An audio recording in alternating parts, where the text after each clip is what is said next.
What's up, everybody? Welcome to the AAPI Leadership Lab, brought to you by NAAAP Las Vegas. I'm Rico Nasol, your host, and today we have Joyce Tse. She's currently the Director of Marketing at Genesys, but she's also the founder and president of NAAAP Las Vegas, which is the National Association of Asian American Professionals. Joyce, how you doing today? I'm doing great, Rico. Thanks for having me. Thanks for joining us. You are the first guest on our podcast, so this is going to be fun and amazing. But just jumping right into it. So tell us a little bit about yourself. What was your journey like as a professional, as a leader, and how did you get to where you are today? Yeah, so I'll start with I was born and raised in Queens, New York City. So I transplanted here to Las Vegas about 17-ish years ago. So in 2007 for work purposes. It was kind of a fluke that I moved out here. It was for job purposes. You know, I didn't grow up saying, I want to move to Las Vegas. Nothing against Las Vegas, but it's been great. I love it. I have, from a professional perspective, I've got about 22 years of marketing experience.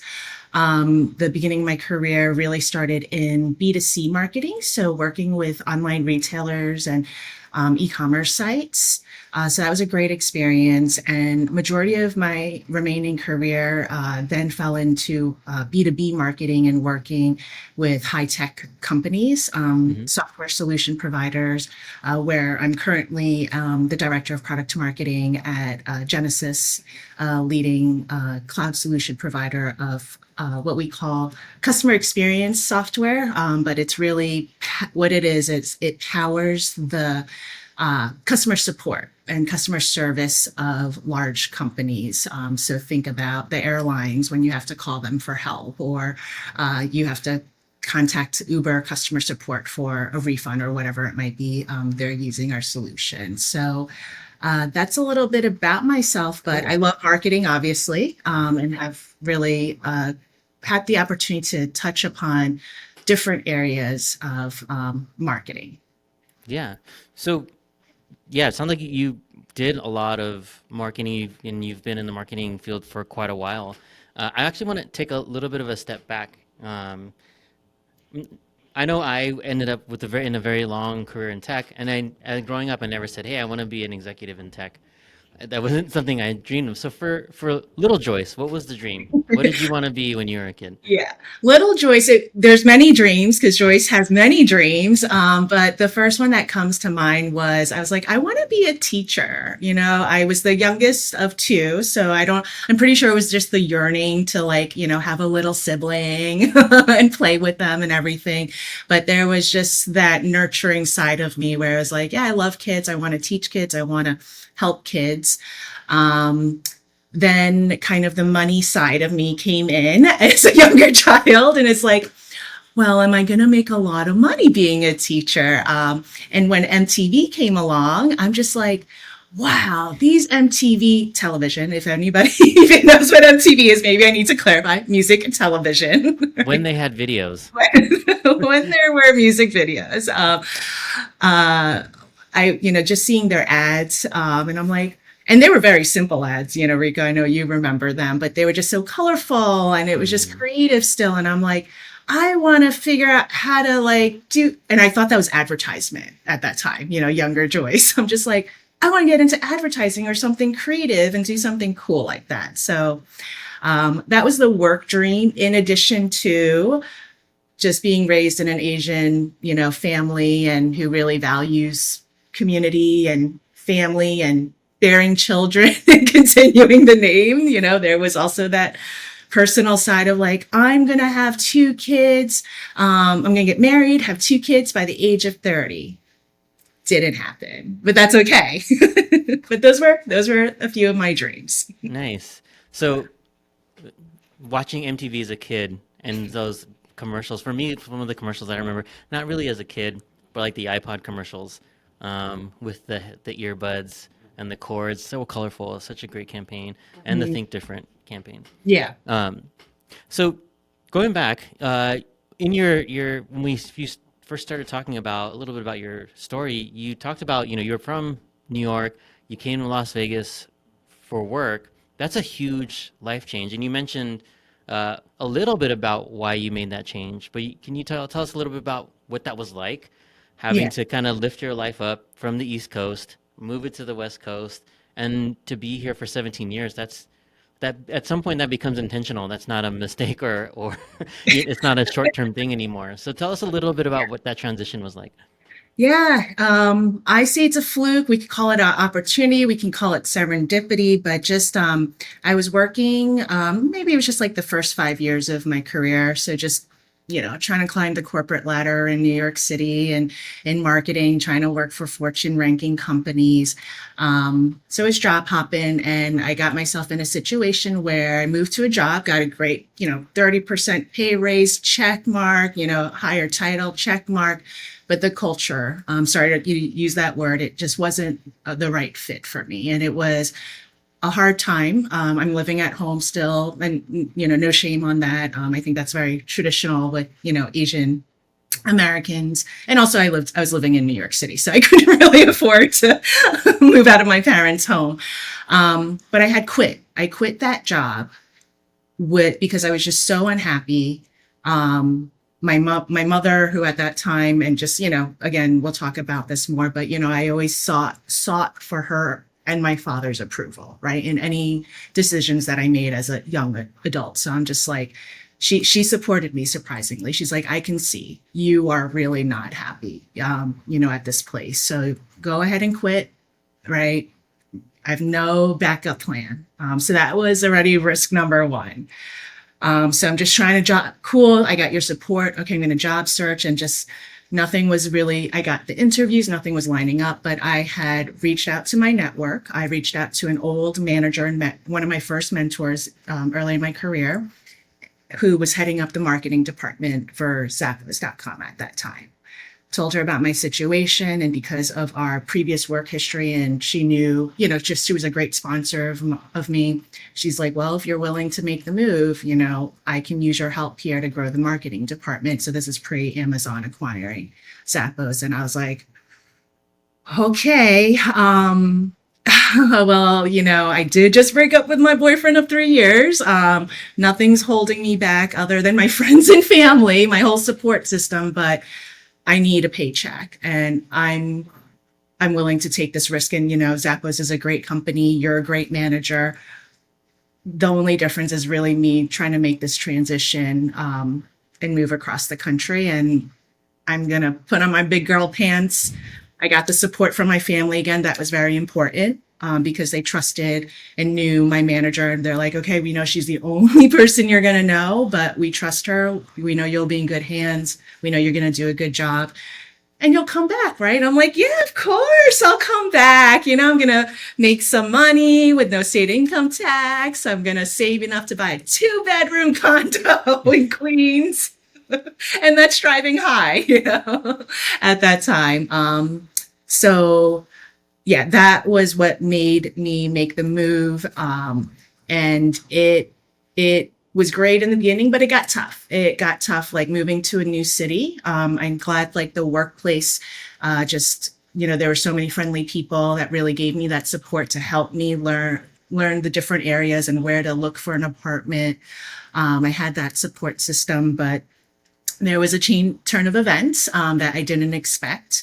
I was working as a contractor, and my manager had decided to move on.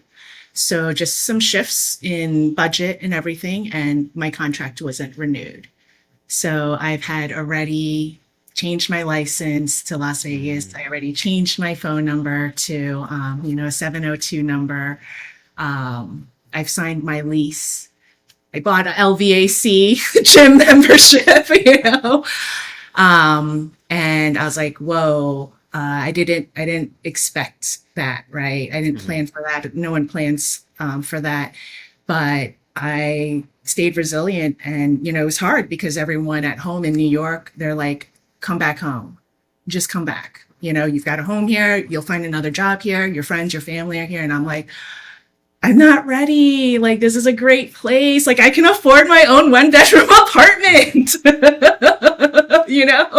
I've got a pool and covered parking, and it's always sunny here. Yeah, and there's no snow.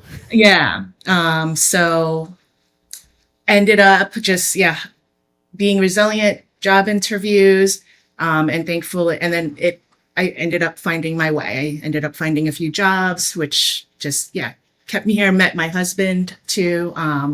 And that was great. And that was also another pivotal moment as I was like progressing in my career. So just things really, it really took a dip, but it really picked up. And I'm very grateful for the opportunity, me taking that risk and things working out in the end. But there was a lot of trials and tribulations along the way, but here I am now. Yeah. And I'm gonna skip around a little bit because we there's a lot of things in there that I want to talk about where the Asian culture supported you in a way, but also the Asian culture could have also held you back in ways. So Yeah. can you talk about how first about this move, but then also just along the trajectory of your career, but how has your culture and background, having an Asian American background, helped you? How did it help you through this transition, and how has it helped you throughout your career, or potentially even held you back? Because in some cases, for me, there are moments where I definitely was silent when I shouldn't have been. Yeah. Yeah. Let's talk about how it helped me, right? So Hmm. again, going back to just seeing my parents, immigrants from Hong Kong, they immigrated here, well, not here, but to New York City when they were 19, right? Myself and my sister were American born. So they really, we grew up in a bicultural world. Like I grew up in a family where my parents were like, we really want you to assimilate. So they didn't enforce in the home us speaking Chinese. They would speak Chinese to us, but us responding in English was fine because they're like, we need you to practice your English, right? And Hmm. have good English. We don't want you to have an accent like we do and, go through stuff. So that was good and bad. But it was, for me, I'm like, hey, when am I, like, mom? Like, hey, mom, I want to take a risk. I want to go to Europe, when I'm in high school, or I want to change jobs, or I want to be a consultant, mom. I don't want to work for a big company. And that's where, like, the more Asian side, right? And the more, I don't know if it's risk averse, right? But I know there's the traditional, let's just stay down the straight and narrow path, right? Like just stay on that path, Joyce and folks, like high school, college education, work, like just keep going there. Yeah, it's very linear, right? It's Yeah. predictable. Yeah, exactly. It's safe, secure, and because it's what they didn't have, right? Or that's, I Hmm. guess, what they saw as the American dream. So that's where it was challenging for me, in that of like, oh, what do I do? And but I would still, so I just valued their support so much. But then sometimes it would be hard. It's like, is it support or is it permission? you know? Um, but that's what caused, like, that was where the culture got challenging, Hmm. personal, from a personal standpoint, because it also, I felt like it did restrict me from making decisions on my own growing up, to be honest with you. Yeah. It was a Yeah. lot of my thinking. I don't know if folks can resonate with this, but it's like, do what's going to make mom and dad happy, right? They've worked so hard. They work hard. They're trying to live the American dream. And it took me a really long time to make life decisions on my own, and I wasn't asking my mom for everything, but I'm just saying there were personal things that came up, whether, and another example is just me, moving in with my boyfriend at that time, who's my husband now. That's not, Yeah. when he asked me, like, hey, let's consolidate, let's start making strides towards a future together, let's move in together. And I'm like, my first response was, what is my mom going to say? And he's like, well, what do you want?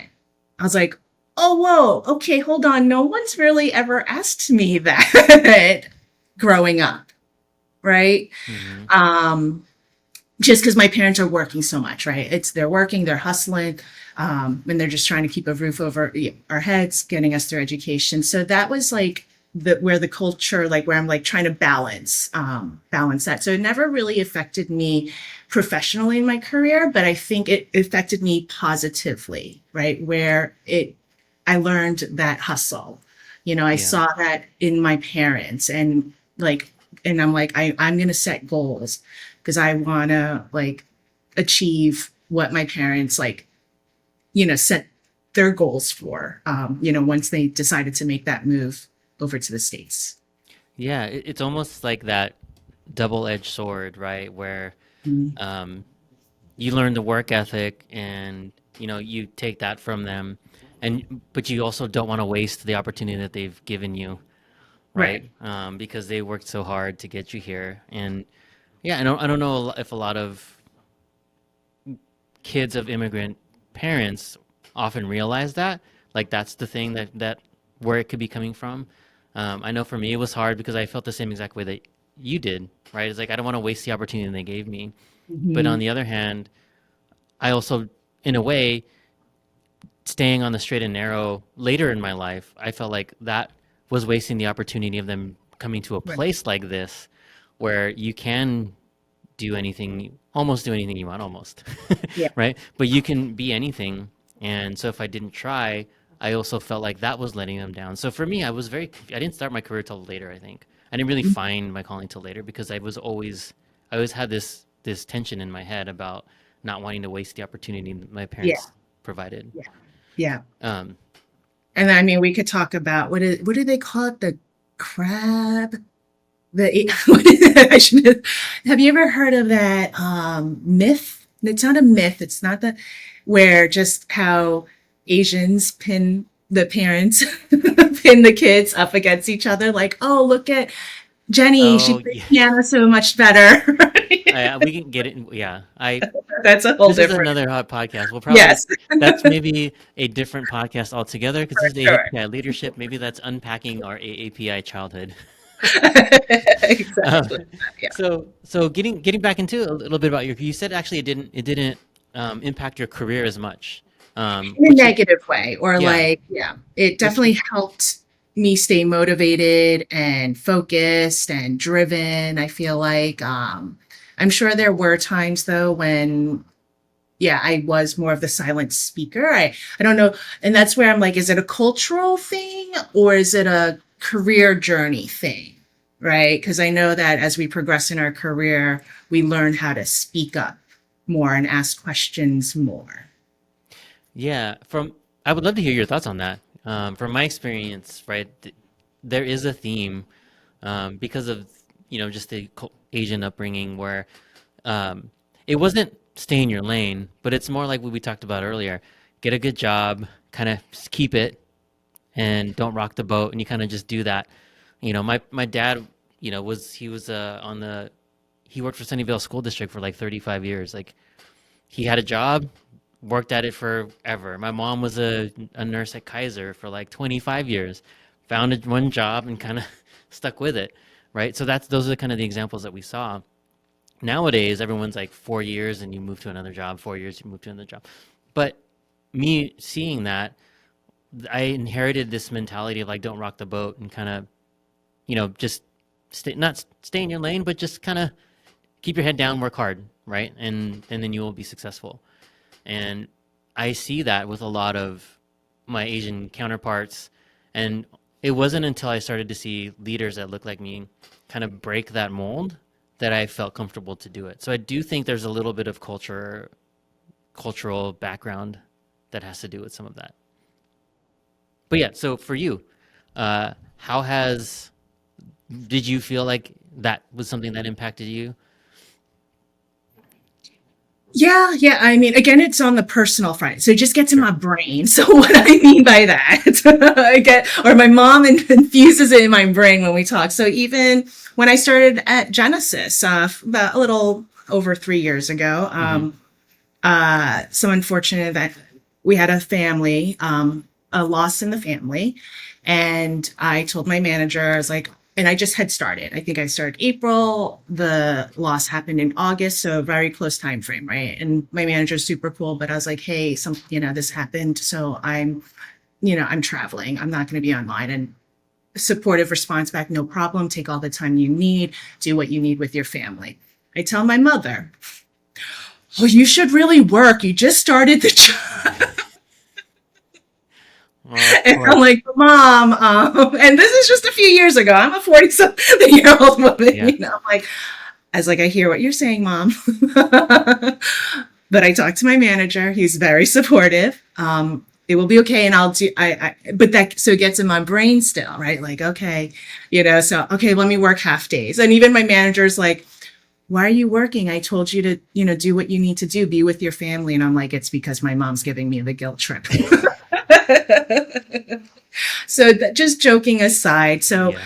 you know, I think that, so that's where just for me personally, it impacts that personal side, but I feel through just a lot of experience with different companies and different stakeholders and different levels of my job, I feel more confident now, to be like, now I know what the right thing is to do. I know asking questions and being vocal, where I am at this point in my career is the right thing to do. I can't remember back in the day, I don't think I, would hear my mom be like, yeah, don't speak. But I'm pretty sure it did happen. It's just been a very long time. Yeah. Well, I mean, it's even, to that point, right? Um, we're to the age now where people look at us, whether we like it or not, as role models. And so we have to model the behavior we want, Yeah, right? So just like for me, like Tony, Tony, the late Tony. Tony was a role model for me in many ways. And Rochelle King at Netflix was a role model for me to me in many ways. But unfortunately, that's the limit of my Asian leaders that I could look up to. The rest of the leaders around me were mostly white men, right? And so what I learned from that was the type A personality, the loudest voice in the room. Like those are the ones that got promoted and had the big jobs. And the only two Asians I knew who were both soft spoken and anxious, right? Like that's where I kind of saw myself. But even then, right? They had their limitations. So I take it upon myself, and somebody at my old job said it was the first time he saw a Filipino executive, and that was the first time he realized he could be more than just an independent contributor. And so that's the thing that why I do what I do, and I'm glad you actually stepped up to do this, be on this podcast, because these are the things we need to model for this new generation of kids coming up. Um, which I want to transition into ERGs and NAAP. So these are pretty big things. So you've championed ERGs at work before, and you brought NAAP to Las Vegas. So what was the motivation, and what Yeah. was the thing that kind of drove you to do this? I think as we're talking about just, well, what you just said, right?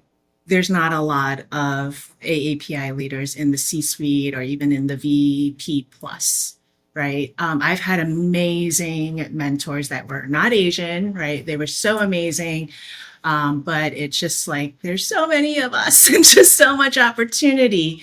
So that was number one. Again, just not opportunity was knocking at the door, and I don't know if it was a risk that I took. Just it was like post COVID, right? So 2021 ish. I'm good. I'm working. I've been working remote for forever, ever. So that was like, no change in pace. I don't know if it's because at that time, like, it's like, okay, I've been in Las Vegas for 15 years. Got my family, my personal situation, my husband, with my husband, we're set, we're great. My career has been great. And I think a part of me not being super intentional about it or just like serendipitously again, just it's like, okay, now I've been out here 15 years. How can I make an impact in Las Vegas? How can I give back to this community that I've been living in, for a majority of at least my working career. But yeah, I felt like DEI opportunities were knocking on the door, or actually the motivation, what I tell everybody is, I built a mentee mentor relationship with my cycle instructor of all people. And he's a great instructor. He was a young professional in marketing, and we just built a mentor mentee relationship after class. And we would just talk. I'm like, oh, how's your job? Or I know you're switching jobs. You're going from startup to corporate. So that was pretty inspirational of like, I feel like there's other people out here who would love to share, because questions were coming up like, why am I like this in the workplace? Why am I stressed out? And I would joke, because we're Asian. It's a joke, but there is some truth in it, right? Or just our upbringing. So that's what kind of fostered the motivation. And I just started researching. I'm like, there has to be something like this. And that's how I came across the National Association of Asian American Professionals and just checked them out. Did a little volunteer work for them and saw on their website that, Las Vegas chapter, the president was vacant, and just inquired about it. And they mentioned like, yeah, it was some folks had tried starting it up before, but it didn't really take off completely. But if you want the opportunity, we're more than happy to give you that opportunity to start it up. And, I thought a lot about it. I asked a bunch of questions, but I was like, you know what? Not opportunities like this don't come knocking very often. And what's the worst that can happen? I mean, there's a lot of, there's a lot of hard work and everything, but it was a great opportunity for me to exhaust that entrepreneurial side of me and really start something that's not for profit, something that's near and dear to my heart around building leaders and mentorship and building a community and bringing people together out here. So yeah, that was around 2 years ago, and here we are, a little over 2 years later, and you've joined our team, and we've just really seen a lot of growth, even just working with each other for the past year. But yeah, that's how NAAAP Las Vegas got started. Yeah, that's fun. Yeah, and I was almost feeling the same way when I found you all because it was post-pandemic, and I was just looking for a community to be part of. Because pre-pandemic in the Bay Area, I was doing a lot of stuff for work, but I was also volunteering and doing a lot for the community. And so I was wondering, why am I so allergic to it after the pandemic? And I think because we were so used to staying home. And so I found you all, went to an event, and I was like, well, this is cool. I wanted to know more, went to more events, and then lo and behold. And I love what everyone is doing, and I'm so glad to be part of it. And this is one of the ways we're hoping to expand. So if you're listening to this, there's lots of ways you can help out, whether it's joining, volunteering, being on the board, things like that. But if you were to, I'm going to give you an opportunity to pump up NAAAP LV. So tell everyone a little bit about what we do, what the goals are for NAAAP. Yeah, so NAAAP is a national organization, right? They've been around for 40 years, and we have about 30 chapters across the states. So the mantra, or really our mission, is to build leaders in and out of the workplace, right? So in the workplace and outside of the community. Our goal locally is really to get professionals cross industries, and our definition of professional is not just that you have to work in a corporate, job. It is, if you're AAPI, if you support the AAPI community, you're more than welcome. If you help, if you got a job, you are a professional. Right, entrepreneur. I get questions like, oh, well, what if they're, working valet or their front desk? I'm like, they are hardworking people. Like, if they have the time to come and connect with others, just to be inspired and empowered and build their network, learn new things, try new restaurants, that's what we're here for. But really what our mission at NAAAP is to put on programming and events that really do foster networking and that connection, and professional development workshops to help with public speaking and just helping folks to advance in their career and profession. Again, and that includes entrepreneurs, right? Or business owners or founders or not-for-profit. And then, of course, like however we can give back to the community. So nice. That's, our mission at NAAAP. Yeah, so there's the quick plug for NAAAP. Now, getting back into your career as a leader, and kind of getting into some advice now. So knowing what you know now, what advice would you give your younger self? The MTV watching Joyce, what would you tell her? And the MTV raps now. But that was later on. Same difference. Yeah, I am gonna go with I guess just based on everything that I mentioned, in summary, success does not equal money, job title, or like the company that you work for. You are so that's because that was my plan, and plans change. And I learned I took dips. I took dips in my title. I took dips in my pay, but I went back up. So I think my advice is just know, keep planning. I'm all about goal setting, keep manifesting, keep being resilient, but just don't be surprised when stuff's not going to go the way that you want. And it's okay. It's okay. You trust in yourself, use your resiliency, use your support network, do anything and everything you can to get back on the saddle and get back to where you are, and onto greatness. Yeah, and also just taking away, that's great advice. And also I want to say taking the lessons you've learned from earlier to pass on to people is life isn't linear, whether it's personal life, professional life, right? And there's going to be points in times where risk is necessary.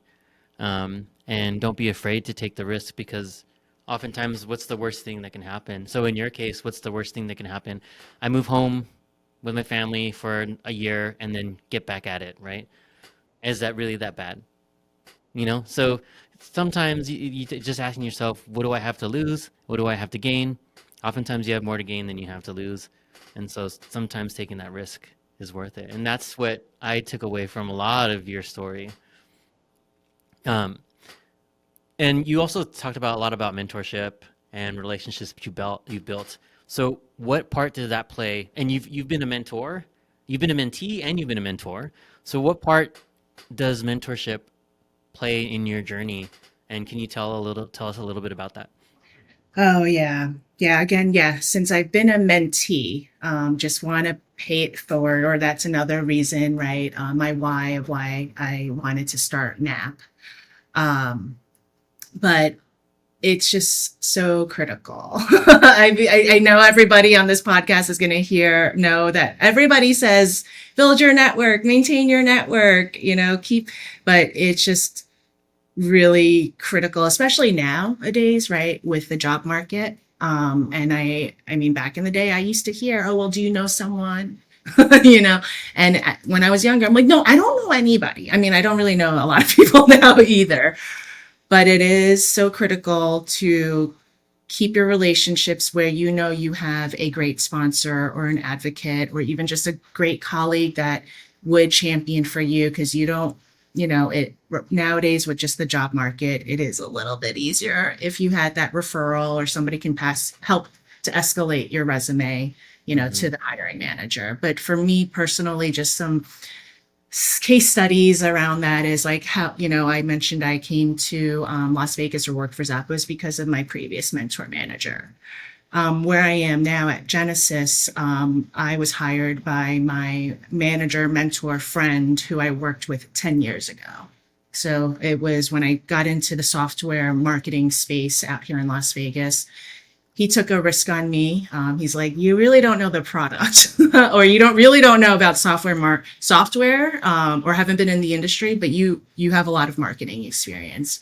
So we're going to take the risk, again, just on the risk theme, risk on you, and that we're going to be able to teach you the product, and we're going to do great things. And we did do great things. He was an amazing he is an amazing human being. He came to my wedding. We maintained just great friendship. I was his reference for a few jobs, as we split ways, and then he had hired me again, and we were able to work together 10 years after the fact. Yeah.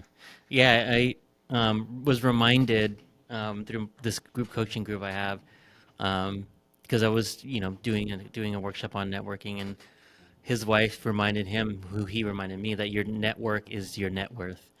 So Hmm. unfortunately, his wife got laid off. Because of her network, she found a job 2 weeks later, Yeah. just tapping into her network. And it's one of those things I talk to people about their network. It's like real estate. The best time to build your network was 10 years ago, but the next best time is now. So if you're not constantly working on your network, Hmm. it's not going to be there when you need it. If Yeah. you just work on it when you need it, then people will know.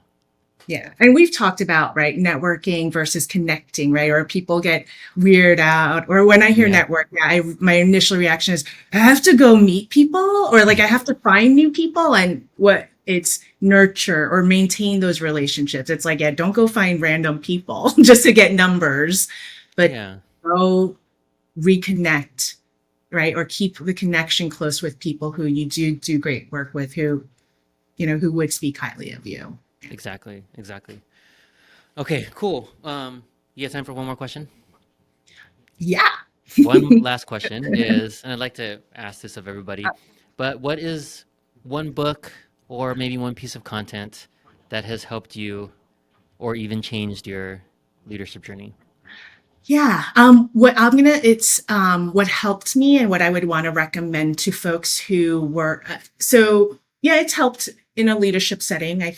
Um, but for folks who work with a lot of global, counterparts across the globe, right, internationally.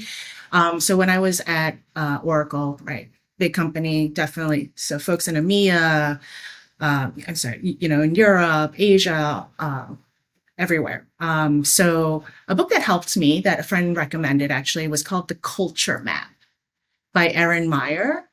And it provides insights on how the cultural differences and the impact of those cultures on communication styles. Because I'll be honest, like German colleagues were a little hard for me Needing too. that blunt straightforwardness Yes. and So logic. yeah, right. Yes. Okay.